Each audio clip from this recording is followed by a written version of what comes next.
Hey guys, in this video I'm going to do a full comparison review of the Samsung Galaxy S5 versus the Galaxy Grand Prime, the new device from Samsung, and it is a budget device. This is a high-end one, flagship device from the Samsung, the Galaxy S lineup. It's a flagship device. Galaxy S5, of course.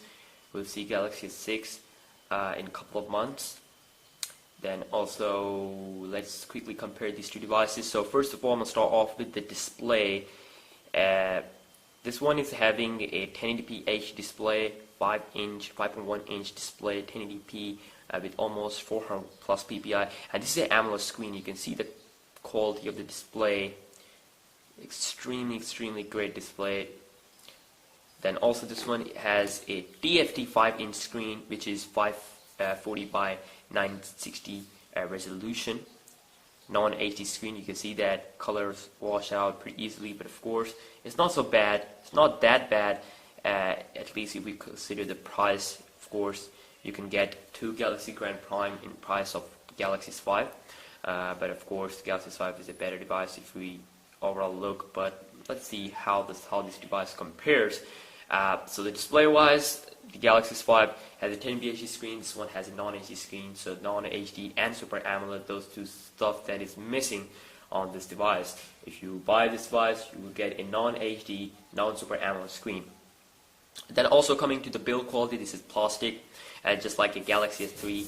It feels cheap in hand. Actually, it is a plastic because most of the China makers in countries like India and Pakistan, they have there are a lot of China phones. So of course, if you use this, the grace is not there. But that is the bad thing about this device. While on the Galaxy S5, this is plastic, but this is, we have this pattern, which doesn't look cheap. It looks good in hand. It feels good in hand. And then also, if we remove the back, both devices are having a removable back. Of course, we can remove the back on the Galaxy S5, and we can also insert any other SIM card if we want. Same kind of opening for the Galaxy S5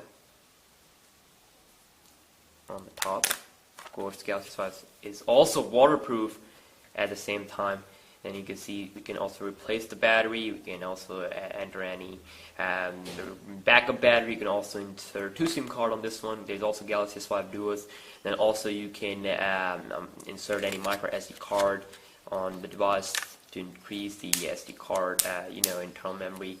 And then also this one has 8 GB of internal memory. This one has a 16, 32 GB memory variants. But of course, the memory card option is extremely great on both devices, which is again not available on iPhones and even Nexus devices. So software wise, we have Android 4.4.4 on the Galaxy Grand Prime. I can show you that if we go into about device. Then you can see this is running Android 4.4.4, while this one is running the, if we go into the about device, this one is running Android 4.4.2. Of course, Android 4.4 is available for the G900F, which is the quad-core. This is the octa-core variant G900H, and if you have a G900H, then you are unlucky. There's still no OTA update for my device. I'm still on 4.4.2, but of course, there's not much of a difference between 4.4.4 and the 4.4.2.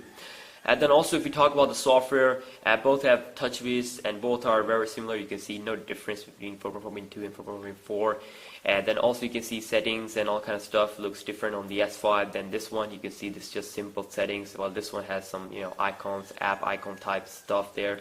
Then also on the Galaxy S5 we have a lot of features like hover controls and stuff like that, while this one had no stuff like that. But of course this one has the ultra power saving mode, which is borrowed from the S5. For the S5 was the first device to have this extremely great feature.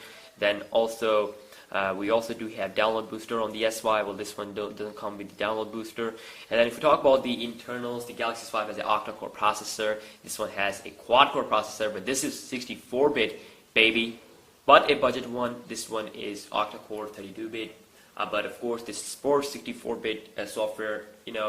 I'm not sure about the Exynos chips. You know, they say that they have 64-bit capabilities. They are 64-bit, like the S5 and the Note 4 octa-core. You know, when they are going to be updated to the Lollipop, they will have the 64-bit support there. But still, at the moment, this is a 32-bit device, and also you can see that this one has a 2 GB of RAM. This one has a 1 GB of RAM. So 2 GB of RAM is enough, while 1 GB of RAM is a little bit less if we talk about the Android. While also in terms of the camera, we have 16 megapixel camera on the S5, while this one has an 8 megapixel camera. You can capture good photos with the Galaxy Grand Prime in daylight, like right now, like, you know, when there is a lot of light coming into the room and stuff like that. But you can't really capture low light photos. And of course you can record a 1080p video, but the S5 will allow you to record a 4K plus 1080p plus 720p plus slow motion plus fast motion plus normal or limit for MMS and stuff like that. A lot of features available for this camera, and then also there's a heart rate monitor on the back. All in all, Galaxy S5 is an amazing device. You know, this device can't beat this device. I'm pretty sure about that. This is a high-end one, of course. This is a budget one, but I'm trying to say that this is not a bad device overall, because if you want to use some normal apps, you don't want to mess up with the camera. If you have a DSLR, if you just want to buy an Android device which has good specs and can run WhatsApp and all the kind of normal apps that everyone uses, some social apps, and then this device might be the choice for you. But if you want to go more hardcore with your phone, then the S5 will be a better choice.